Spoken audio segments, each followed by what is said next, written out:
একটা বোতাম চাপলেই flight lieutenant Tauqir ফিরে যেতে পারতেন পরিবারে, জীবনের কাছে।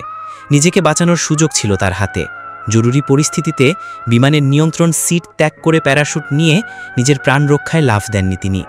বিধ্বস্ত হওয়ার আগে ফাঁকা জায়গায় নেওয়ার চেষ্টা করেছিলেন শেষ মুহূর্ত পর্যন্ত। তার যে বিমানটি, সেটি ছিল পুরনো এক F7, একটা যুদ্ধবিমান যার জায়গা 2025 সালের আকাশে থাকার কথা না।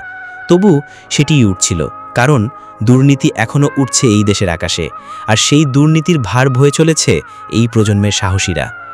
তৌকির আকাশে মারা যাননি, তিনি মরে গিয়েছিলেন অনেক আগেই। যেদিন বাজেট চুরি হয়েছিল, যেদিন সিদ্ধান্ত হয়েছিল 1976 সালের বাতিল বিমান দিয়েই চলবে আধুনিক যুগের প্রশিক্ষণ, এই সিস্টেম তার জন্য কিছুই রাখেনি। না কোনো নিরাপত্তা, না কোনো বিকল্প। রেখে গেছে কেবল ঝুঁকি, মোর্চা ধরা লোহা আর এক তরুণ অফিসারের নিশ্চিত মৃত্যু।